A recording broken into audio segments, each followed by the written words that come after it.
Hello learners, welcome to MG coaching institute again. आज का हमारा टॉपिक है प्रेजेंट कंटिन्यूअस टेंस।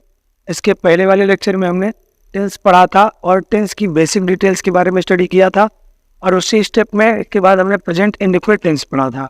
और इसके पहले के दो लेक्चर्स गए हुए हैं। दोनों लेक्चर में हमने क्या क्या सीखा है। प्रेजेंट टेंस जो पढ़ रहे थे हम, उसमें प्रेजेंट इंडेफिनिट टेंस पढ़ा था, प्रेजेंट इंडेफिनिट टेंस की कुछ एक्सरसाइज किया था, प्रेजेंट इंडेफिनिट टेंस की बेसिक डिटेल के बारे में पढ़ा था। और प्रेजेंट इंडेफिनिट टेंस के बेसिक डिटेल के ठीक पहले हमने टेंस के बारे में पढ़ा था कि टेंस हम लोग पढ़ते क्यों, why do we learn tense. तो हमने इसमें बताया था कि टेंस एक्चुअली क्या होता है। अभी हम बात करेंगे तो उसको लिखते हम आए ज़्यादातर टाइम एंड टेंस करके। अच्छा, ऐसा लिखा क्यों जाता है? क्योंकि जो टेंस है ये वर्ब को डिनोट करने का काम करता है। किसको डिनोट करता है? वर्ब को। और इस वर्ब के टाइम को बताने के तब जाकर के ये कंप्लीट होता है टाइम एंड टेंस। वर्ब के टाइम को, यानी जो हम आप काम करते हैं, जैसे मैं आपको पढ़ा रहा हूँ, आप पढ़ रहे हो, इन सब चीज़ों के बारे में कैसे पता चलता है कि ये किस टाइम की बात है। हमने कहा मैं आपको पढ़ा रहा हूँ, इसका मतलब आप समझोगे कि 10 साल पहले पढ़ाते थे, ऐसा नहीं है। तो यही चीज़ें जो वर्ब है उनके जब टाइम बताने की बात आती है तो ये टाइम एंड टेंस तब जाकर के कंप्लीट होता है। ये टेंस जो है वर्ब डिनोट करता है। टेंस एक्चुअल में एक्टिव होता है, काम को करने वाला होता है। हमने कहा था इसमें जो सब्जेक्ट आपको मिलता है वो डूअर के रूप में मिलेगा, काम को करने वाले के रूप में। तो यहाँ काम को करने वाला अगर होगा तो काम होगा, और काम होगा तो उसी काम के समय के बारे में स्टडी करते हैं। तो ये चीज़ें हमारी टेंस की थी। उसी के क्रम में हमने प्रेजेंट इंडेफिनिट टेंस पढ़ा था। प्रेजेंट इंडेफिनिट टेंस क्या होता है? हमारी आपकी जो परमानेंट एक्टिविटी होती है। जैसे मैं आपको पढ़ाता हूँ, ये हमारी परमानेंट एक्टिविटी है। आप पढ़ते हो, ये आपकी परमानेंट एक्टिविटी है। आप शाम 7 बजे भोजन करते हो, आपकी परमानेंट एक्टिविटी है। मतलब कुछ ऐसे केसेस मिलते हैं जो परमानेंट एक्टिविटी को एक्सप्रेस करें, हैबिचुअल सेंटेंस को एक्सप्रेस करें, यूनिवर्सल ट्रूथ को एक्सप्रेस करें, या कोई हिस्टोरिकल हो इवेंट उसको एक्सप्रेस करने का काम करें। तो ऐसे चीज़ें आपके प्रेजेंट इंडेफिनिट टेंस में होती हैं। उनका डिटेल हमने वहाँ पे बताया था, और उसके बाद हमने एक्सरसाइज उसकी कराई थी। ठीक है, उसी के क्रम में आज हम लोग उसी स्टेप में प्रेजेंट कंटीन्यूअस टेंस पढ़ेंगे। तो प्रेजेंट कंटीन्यूअस टेंस होता क्या है, चलिए थोड़ा सा इसके बारे में हम लोग जान लेते हैं, फिर इसके बाद आगे बढ़ेंगे। देखिए, आप लोग कई बार जब भी कोई बताता है, इसके पहले भी आप प्रेजेंट का कंटीन्यूअस टेंस पढ़े होंगे, तो क्या होता क्या है कि आप तुरंत रहा है, रही है, रहे हैं, ये सब चीज़ें आपको मिल गई तो वही बता देते हो आप प्रेजेंट का कंटीन्यूअस।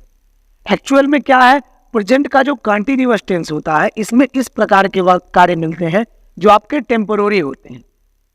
आप पूछोगे सर कैसे? जैसे मैं आपको पढ़ा रहा हूँ, तो क्या ठीक इसके पहले मैं पढ़ा रहा था? इसके पहले मैं पढ़ा रहा था, कुछ काम और कर रहा रहूँगा। अभी कुछ इसके बाद भी पढ़ाता रहूँगा, पढ़ाने के बाद कुछ और न करूँगा। तो ये टेम्पोररी काम है, एक लिमिटेड टाइम का टेम्पोररी वर्क है। मैं यहाँ खड़ा हूँ, ये भी काम टेम्पोररी है। क्या मैं यहीं खड़ा ही रहूँगा, या इसके पहले ही खड़ा था पहले से ही? ऐसा कुछ नहीं है। तो प्रेजेंट कंटीन्यूअस ज़्यादातर आप जैसे भी कहा कि आप क्लासरूम में बैठे हुए हो, अब आप बैठे हो, क्या इसके पहले बैठे थे यार 2-4-10 घंटे से, या इसके बाद भी बैठे रहोगे? नहीं ना। तो आप कुछ पल के लिए बैठ रहे हो, एक लिमिटेड टाइम के लिए बैठ रहे हो। तो जो लिमिटेड टाइम का एक्शन आपका है वो प्रेजेंट कंटीन्यूअस टेंस। जो टेम्पोररी एक्शन है, टेम्पोररी आपका एक्शन जो शो कर रहा है वो आपका प्रेजेंट कंटीन्यूअस। जैसे हमने कह दिया धीरज सर आपको साइंस पढ़ा रहे हैं, विज्ञान पढ़ा रहे हैं। अब ये चीज़ है, पढ़ा रहे हैं, इसका मतलब पहले भी पढ़ा रहे थे। पहले का मतलब 2 दिन पहले, 3 दिन पहले, ये चीज़ नहीं। कंटिन्यू का मतलब, लिमिटेड टाइम का मतलब ये हो गया आपका कि कुछ देर पहले भी पढ़ा रहे थे और उसके पहले भी पढ़ा रहे थे। भाई कितने देर से? 4-6 घंटे से, आधे घंटे, 1 घंटे, बहुत ज़्यादा ज़्यादा, है ना। तो ये आपका लिमिटेड टाइम होता है और टेम्पोररी एक्शन होता है। कुछ देर पहले शुरू हुआ और कुछ देर बाद खत्म हो गया। एक ग्राफ के बेसिस पे समझेंगे। जैसे ये मान लो आप कि यहाँ इस तरीके से मामला चल रहा था, कुछ नहीं कर रहे थे, फिर आकर के हम पढ़ाना शुरू कर दिए, काम चालू हो गया। कुछ देर हमने पढ़ाया, पढ़ाने के बाद फिर पढ़ाई खत्म, पढ़ाना खत्म, फिर सब अपने अपने रास्ते। तो ये क्या है? ये लिमिटेड टाइम का एक्शन है। ये आपका क्या है? लिमिटेड टाइम का एक्शन है। मतलब कुछ देर पहले शुरू हुआ, काम चला, उसके बाद कुछ देर बाद खत्म हो गया। ये आपका टेम्पोररी एक्शन। ये क्या हो गया? आपका टेम्पोररी एक्शन हो गया। समझ में आया? ये आपका टेम्पोररी एक्शन हो गया। क्लियर? अब ये टेम्पोररी एक्शन ही एक्सप्लेन कर रहा है कि कंटिन्यू जो कार्य आपका है वो प्रेजेंट में वो कैसी फीलिंग दे रहा है। जैसे हमने बताया एग्जांपल में आपको कि मैं यहाँ खड़ा हूँ, क्या इसके पहले भी खड़ा था? नहीं ना। क्या इसके बाद खड़ा था? नहीं। तो ये चीजें जो है आपकी टेम्पोररी एक्शन को एक्सप्लेन कर रही है। अभी खड़ा हूँ, पहले नहीं खड़ा था, बाद में भी नहीं खड़ा रहूंगा। ये प्रेजेंट कंटीन्यूअस टेंस है और टेम्पोररी एक्शन एक्सप्लेन कर रहा है। क्लियर है? कोई डाउट आपको? चलिए आगे बढ़ते हैं। डाउट होगा तो आप पूछ सकते हो। अच्छा, उसके बाद कुछ केसेस इसमें हैं, देख लेते हैं उसको भी हम। ये तो टेम्पोररी, इसको मान के चलिए आप टेम्पोररी एक्शन 100% श्योर है कि टेम्पोररी एक्शन ये दिखाएगा ही दिखाएगा। अच्छा, उसके बाद जैसे अभी मैंने कह दिया मेरा भाई सोया है, तो क्या इसके पहले सोया था या इसके बाद सोया ही रहेगा? ऐसा कुछ मिल रहा है यहां पर? नहीं ना। ये टेम्पोररी एक्शन है आपका। ये कैसा एक्शन है? टेम्पोररी एक्शन है। अब इसमें काम जारी है, सोने का काम तो उसका जारी है ना। अगर अभी आप देखोगे आ है, ई है, ये है, वो है, मिल जाता है, कहते हो परफेक्ट है, ये प्रेजेंट का परफेक्ट टेंस है। ऐसे प्रेजेंट का परफेक्ट टेंस नहीं बनता है। आप यहाँ देखिए, मेरा भाई सोया है, अगर सोया है, मैंने देखा वो सोया है, तो काम उसका जारी है सोने का ना। इस तरीके से आप इस चीज को रट के ना बैठिए कि आ है, ई है, ये आ गया तो ये परफेक्ट ही है। सेंटेंस का सेंस क्या मिल गया? हमने बताया था सेंटेंस एक्चुअली क्या है, ये डिपेंड होता है सेंस। किस पर डिपेंडेंट होता है? सेंस पर, भाव पर निर्भर करता है। क्या भाव मिल रहा है उसको पकड़ो, पहले भाव पकड़ो, भाव पता करो कैसा भाव है, उसके बाद आप डिसाइड करो कि कौन सा टेंस है। समझ में आया? अब मेरा भाई सोया है, मेरा भाई सोया है, काम उसका जारी है। अब मैं देख लिया आ है, ई है, हम बता दिए प्रेजेंट का परफेक्ट है। गलत हो गया सब। जैसे मैंने कहा मैं यहां खड़ा हूं,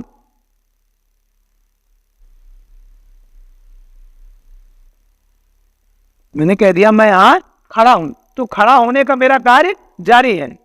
मैं यहां खड़ा हूं तो कंटिन्यू खड़ा हूं ना। आप बैठे हो क्लासरूम में, तो आप बैठे हो, ये काम जारी है ना। भाई बैठने का काम जारी है कि नहीं? बैठने का आपका काम जारी है, तो ये कंटिन्यूअस आपका हो गया। अच्छा, इसके पहले बैठे थे या इसके बाद में बैठे रहोगे? नहीं ना। तो यही तो आपका टेम्पोररी एक्शन हुआ। जो एक्टिविटीज आप यहां देख रहे हो, ये जितने भी आपके एक्शन हो रहे हैं, ये टेम्पोररी एक्शन है। न इसके पहले थे न इसके बाद होने का कोई संभावना है। कुछ टाइम के लिए, कुछ लिमिटेड टाइम के लिए कार्य होता है। मैं आपको पढ़ा रहा हूं कुछ लिमिटेड टाइम के लिए, पढ़ाता नहीं रहूंगा ऐसे लगातार, है ना। ब्रेक होगा, ब्रेक के बाद कल फिर पढ़ाऊंगा। जो कल फिर पढ़ाऊंगा इसका मतलब मैं आपको पढ़ाता हूं, तो आपका प्रेजेंट का इंडेफिनिट टेंस हो गया। ये आपका कह सकते हो परमानेंट एक्शन हो गया।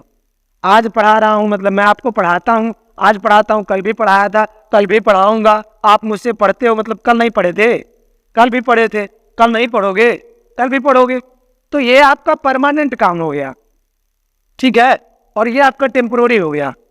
परमानेंट टेम्पोररी समझ रहे हो?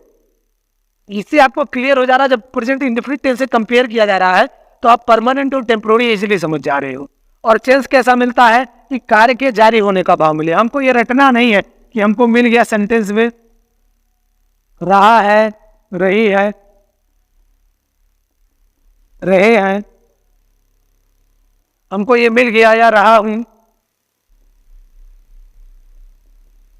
हमको ये रटना नहीं है कि एग्जैक्ट यही मिलना है, हम इसी को लेकर के बैठे रहेंगे। मिलता है ये चीजें। मैं कह रहा हूं ना कि मैं आपको पढ़ा रहा हूं, आप मुझसे पढ़ रहे हो, तो ये चीजें क्या है? प्रेजेंट की कंटिन्यूअस है। रहा है, रही है, रहे हैं, रहा हूं, ये चीजें आ रही हैं, इसमें कोई दो राय नहीं है। लेकिन आप इसको भी तो देखिए, मैं रहा है, रही है, रहे हैं नहीं आ रहा है। आप पढ़ के स्टार्टिंग से पढ़ते चले आप प्रेजेंट कंटिन्यूअस में, रहा है, रही है, रहे हैं, वो चीजें आती हैं प्रेजेंट का कंटिन्यू। ऐसा क्यों भाई? ऐसा थोड़ा होता है। तो आपका जब रहा है, रही है, रहे हैं इनका सेंस नहीं भी आता है, तब भी आपका कंटिन्यू का सेंस आ रहा है। मैं खड़ा हूं, कंटिन्यू, कंटिन्यू खड़ा हूं। आप बैठे हो, कंटिन्यू बैठे हो। मेरा भाई सोया है, कंटिन्यू सोया है। जैसे वो सो के उठ जाएगा तो मैं कहूंगा कि मेरा भाई सो चुका है। सॉरी, मेरा भाई सो चुका है, इसका मतलब सोकर उठ गया है, तब सो चुका है ना। मैंने कहा मेरा भाई सो चुका है, सोकर उठ गया है। बात समझ रहे हो? सोया है मतलब अभी सोया है, कंटिन्यू काम है।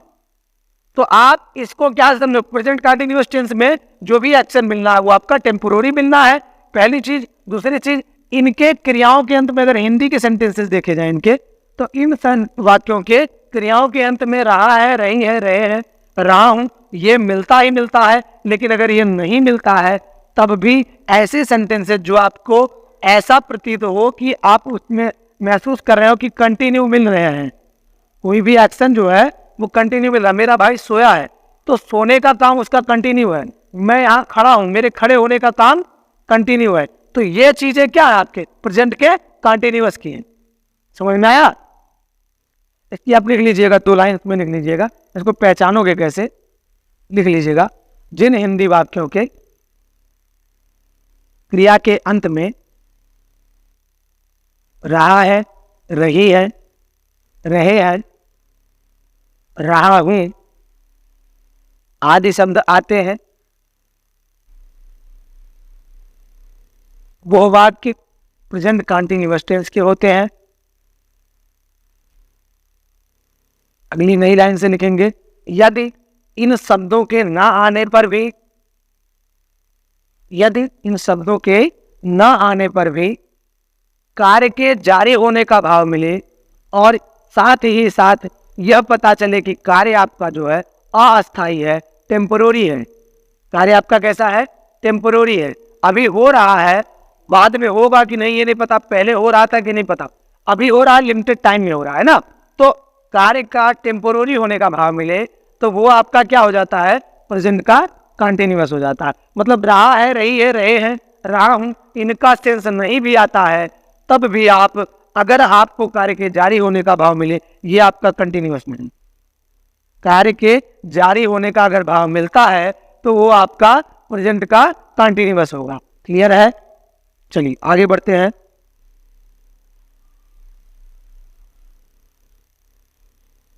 थोड़ा सा कॉपी कलम आप लोग ले करके बैठा करिए ना, इन चीजों का नोट्स बनाना बहुत जरूरी है। हमने बोला इसको, आपके पास अब नोट्स होना बहुत आवश्यक है। नोट्स आपके पास रहेगा तो वो एक हथियार रहेगा आपके पास लड़ने के लिए। चलिए, अब आपने इसकी पहचान सीख ली। अगर कंटिन्यूअस कोई सेंटेंस आएगा, हमको लगता नहीं आपको डाउट आएगा, इतना डीप बताने के बाद डाउट तो असंभव है, डाउट आना ही नहीं चाहिए। आ भी जाता है तो फिर हम I wife here and I am here. चलिए इसके हेल्पिंग वर्ब के बारे में थोड़ा सा जान लें। जैसे अपने प्रेजेंट इंडेफिनिट में हेल्पिंग वर्ब जाना था, उसी प्रकार से इसमें पास्ट के प्रेजेंट के कंटिन्यूअस में भी हेल्पिंग वर्ब देखेंगे। चलिए देख लेते हैं। इज है, एम है और आर है, ये 3 हैं और तीनों अलग अलग यूज होते हैं, अलग अलग के साथ। और एक चीज है, आप इसको बहुत विधिवत नोट्स बनाइएगा। देखिएगा, पहले इसको समझ लीजिए, ये आपका सिंगुलर के साथ यूज होता है, सिंगुलर सब्जेक्ट के साथ। सिंगुलर सब्जेक्ट मतलब क्या हो गया? आपका प्रोनाउन ले लिया, ही सी इट, या फिर कोई नेम हो गया, है ना, बॉय गर्ल, इस प्रकार से ये सब चीजें अगर आती हैं, बॉय गर्ल एक्सेट्रा कुछ भी आ गया आपका, ये सब चीजें इसमें आपके इज के साथ कवर होती हैं। यानी हेल्पिंग वर्ब ही के साथ इज लगेगा, सी के साथ इज लगेगा।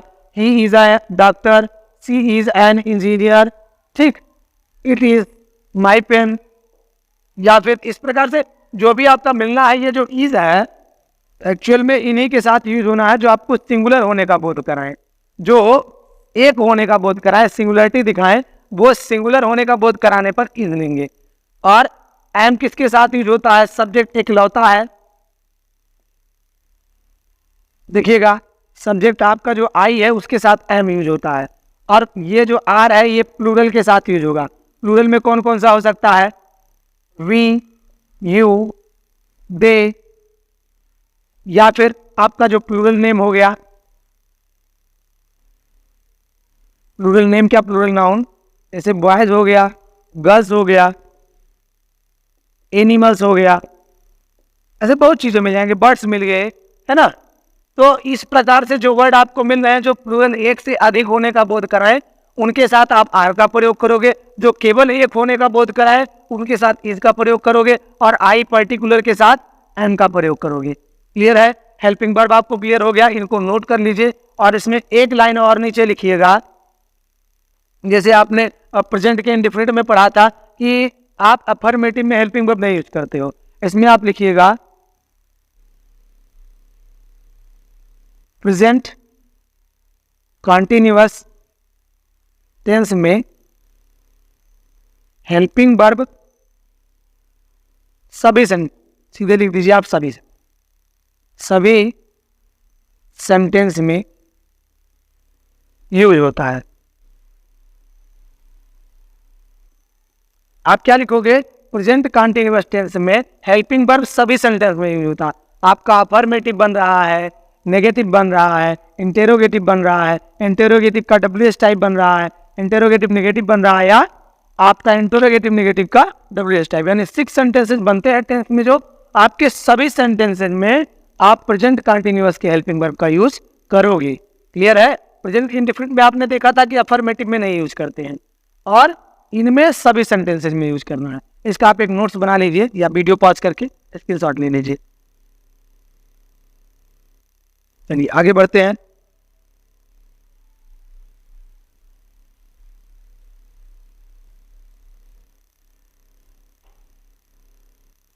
हेल्पिंग वर्ब के बाद आता है मेन वर्ब का टर्न। चलिए देख लेते हैं क्या है मेन वर्ब। आपका मेन वर्ब जो यूज होता है वो V4 है। V4 का मतलब हो गया आपका वर्ब का फर्स्ट फॉर्म होगा प्लस उसी में हम ING ऐड कर देते हैं, यही आपका V4 है। जैसे गो हो गया, इसमें ING ऐड कर दिया, आपका तैयार हो गया गोइंग। रीड है, प्लस ING ऐड कर दिया, क्या हो गया आपका रीडिंग, है ना। कैच है, प्लस ING ऐड कर दिया, हो गया कैचिंग। तो किसी भी मेन वर्ब में जो आपका प्लूरल वर्ब होता है, हमने बताया था प्लूरल होते हैं ये, जो V1 होते हैं, V1 में जैसे ING आप जोड़ोगे ये आपका तैयार हो जाएगा V4। क्या तैयार हो जाएगा? V4। इसको कहते हैं वर्ब का ING फॉर्म। और ये सभी के कंटिन्यूस, मतलब टेंस में अगर आपको कंटिन्यूस वर्ड आ गया तो 100% श्योर है V4 लगाना है। मतलब वो आपका प्रेजेंट का कंटिन्यूस हो, पास्ट का कंटिन्यूस हो, फ्यूचर का कंटिन्यूस हो, सभी में ING। प्रेजेंट परफेक्ट कंटिन्यूस हो, पास्ट परफेक्ट कंटिन्यूस हो, या फ्यूचर परफेक्ट कंटिन्यूस हो, सभी में ING लगना है। क्लियर हुआ? आप इसको नोट कर लीजिए, आगे बढ़ते हैं उसके बाद। चलिए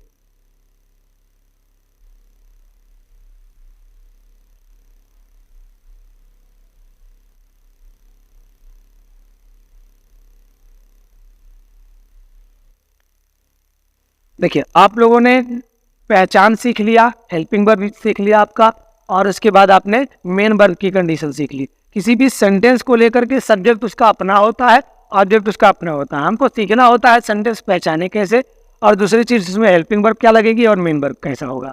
तो इन चीजों को हमने सीख लिया। अब हम सेंटेंस पर आएंगे कि कौन कौन से सेंटेंस इसमें कैसे कैसे बनने हैं। तो सबसे पहला हम लेंगे अफर्मेटिव।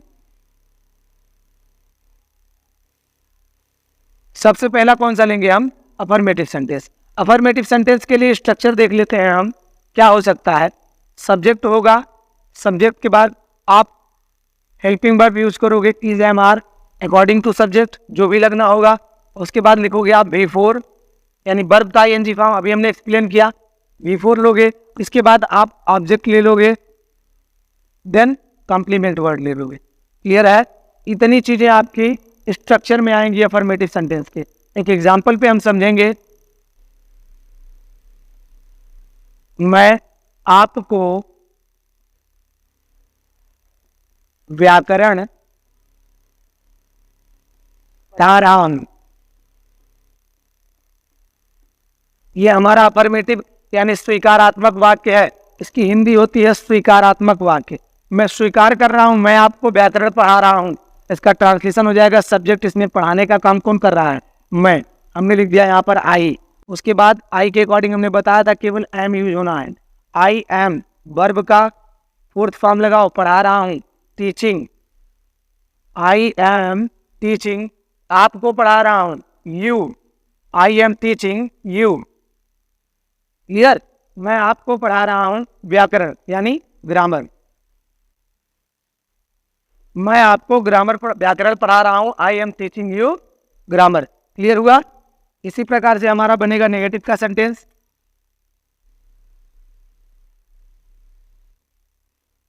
पहले हम नेगेटिव का स्ट्रक्चर देखेंगे। देखिए चेंज कितना हो रहा है, इसको फोकस करिएगा। सब्जेक्ट हम ज्यों का त्यों लिख देते हैं, फिर इज, एम, आर, यानी इन तीनों में से जो भी हमको यूज करना होगा अकॉर्डिंग टू सब्जेक्ट यूज करेंगे। इसके तुरंत बाद हेल्पिंग वर्ब के तुरंत बाद नेगेटिव वर्ड नॉट आ जाएगा। नॉट के बाद फिर हमारा वही काम V4, उसके बाद ऑब्जेक्ट आ जाना है, ऑब्जेक्ट के बाद कॉम्प्लीमेंट आ जाएगा। ध्यान दीजिएगा आप, इज, एम, आर, उसमें भी हेल्पिंग वर्ब के बाद हम नॉट लगा रहे थे, इसमें भी हेल्पिंग वर्ब के बाद नॉट लगा देते हैं। अच्छा, इसको हम ये कह सकते हैं कि जो हमारा मेन स्ट्रक्चर बनेगा वो सब्जेक्ट हो सकता है, सब्जेक्ट के बाद हेल्पिंग वर्ब, हेल्पिंग वर्ब के बाद नॉट, उसके बाद वर्ब, यानी वर्ब जो भी टेंस हो जिसके हिसाब से लगना हो, वर्ब फिर ऑब्जेक्ट फिर कॉम्प्लीमेंट। या ये आप कह सकते हो कंटिन्यूअस पर्टिकुलर के लिए सब्जेक्ट हो गया, इज, एम, आर हो गया, उसके बाद नॉट लगेगा हेल्पिंग वर्ब के तुरंत बाद। वर्ब की अवस्था जो भी हो, वर्ब का आईएनजी फॉर्म लगना है, आईएनजी फॉर्म लिख दिया, ऑब्जेक्ट और कॉम्प्लीमेंट। एग्जाम्पल पे हम समझेंगे थोड़ा सा।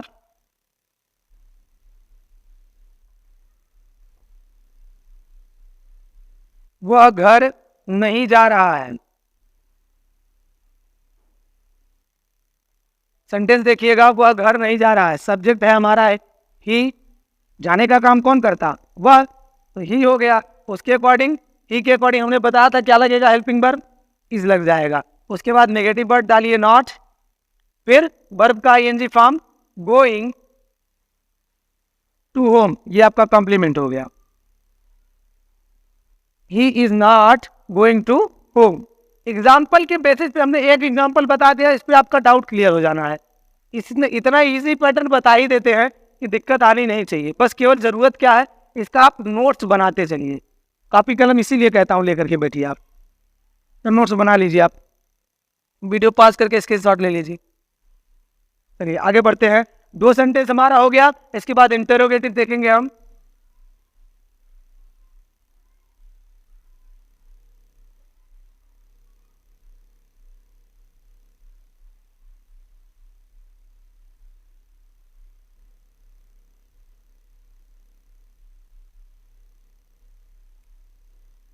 इसके बाद हमारा इंटेरोगेटिव है।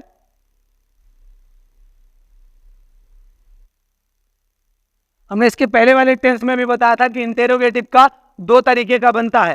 पहला जो बनता है वो S no type,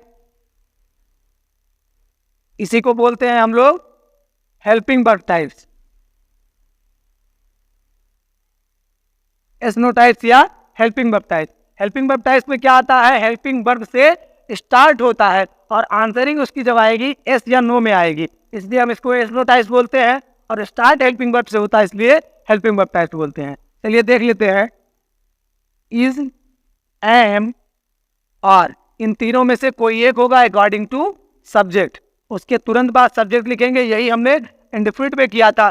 same step हमको अपनाना है, कहीं चेंज कुछ नहीं करना है। सिर्फ टेंस के लिए हेल्पिंग वर्ब चेंज हो जाते हैं, टेंस के लिए मेन वर्ब चेंज हो जाते हैं, और हमको ट्रैक तो वही अपनाना है।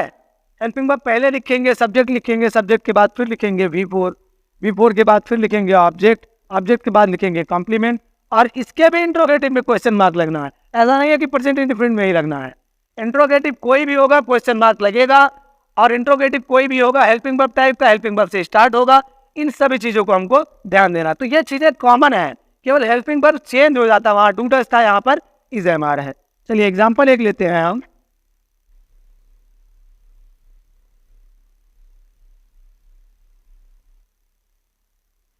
क्या अध्यापक बच्चों को अच्छी बात बता रहे हैं? सेंटेंस हमारा है, क्या अध्यापक बच्चों को अच्छी बात बता रहे हैं।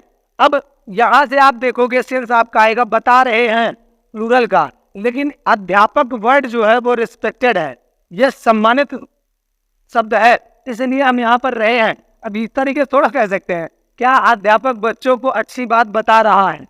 गलत में हो जाएगा, एक अध्यापक की सम्मान की बात होती है, तो बता रहे हैं ये सिंगुलर ही है, तो अध्यापक टीचर यूज करेंगे, उसके अकॉर्डिंग हम ये चीज यूज करेंगे। इज टीचर बता रहे हैं, टेलिंग द चिल्ड्रेन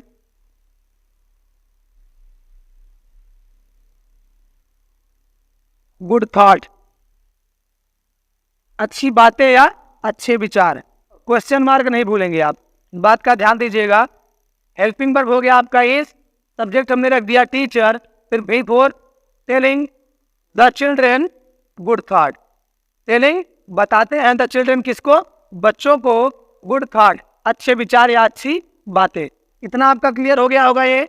इसके बाद एक चीज आप देखिएगा, जब आप इसका इंट्रोगेटिव का WS टाइप का बनाएंगे, इसी का दूसरा बनता है, एक पहला ये बताया था, दूसरा आपका WS फैमिली का बनता है, WS टाइप्स का। तो WS टाइप में स्ट्रक्चर आप देखिएगा कितना चेंज लेकर आ रहा है। हम करते हैं क्या, जो क्वेश्चन वर्ड सेंटेंस में आते हैं उनको लिख देंगे और पूरा सेम इसी तरीके से हमने इसके पहले वाले सेंटेंस में बताया था, सेम ऐसे ही लिख देंगे, प्लस हमारा इज MR हो जाएगा, फिर सब्जेक्ट आ जाएगा, V4 लिखना ही लिखना है, ऑब्जेक्ट लिखेंगे, कॉम्प्लीमेंट लिखेंगे और लास्ट में क्वेश्चन मार्क आ जाएगा। एग्जाम्पल देखिएगा कैसे एग्जाम्पल आ सकते हैं, अभी एग्जाम्पल पे समझ जाओगे आप लोग। जैसे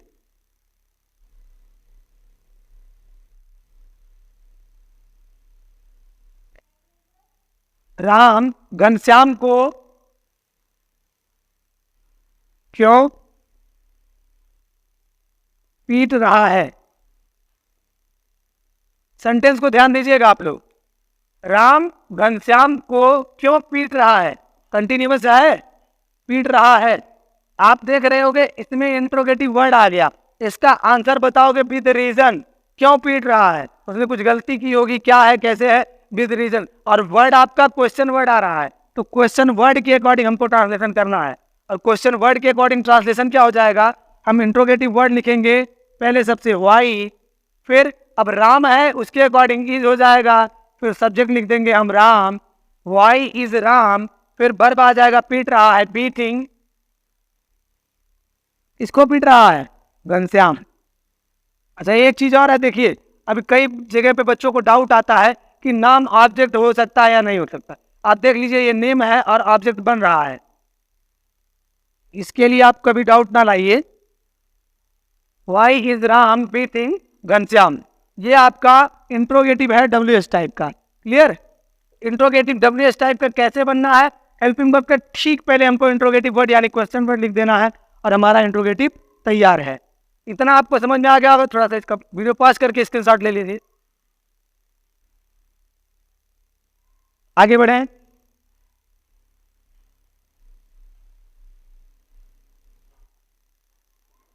इसके बाद हम पढ़ेंगे interrogative negative sentence.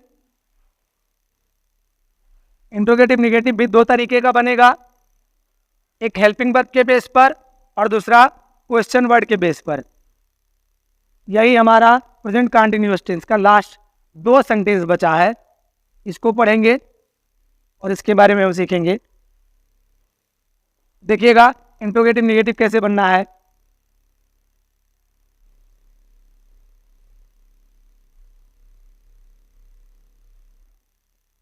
Interrogative negative कैसे बनना है देखिएगा आप, ये आपका हेल्पिंग वर्ब टाइप्स या स्नो टाइप्स है। इसका स्ट्रक्चर जो देखेंगे आप, स्ट्रक्चर आपका जो होगा ये, इसमें भी आप वही करोगे, इज एम, चूंकि हेल्पिंग वर्ब बेसिस पर है, आर प्लस सब्जेक्ट लिखोगे। देखिएगा सब्जेक्ट के तुरंत बाद आप नॉट लिखते हो, उसमें भी प्रेजेंट के इंडेफिनिट में भी यही काम किया था और यहाँ पर भी वही करना है। सब्जेक्ट के तुरंत बाद आप नॉट लिखोगे, नॉट के बाद V4 लिखोगे, उसके बाद आपका ऑब्जेक्ट आ जाएगा या अदर वर्ड जो भी हो, कॉम्प्लीमेंट, और लास्ट में क्वेश्चन मार्क नहीं बोलोगे चूंकि इंट्रोगेटिव सेंटेंस है। क्लियर है? चलिए एग्जांपल देखते हैं हम। क्या बच्चे मैदान में नहीं दौड़ रहे हैं?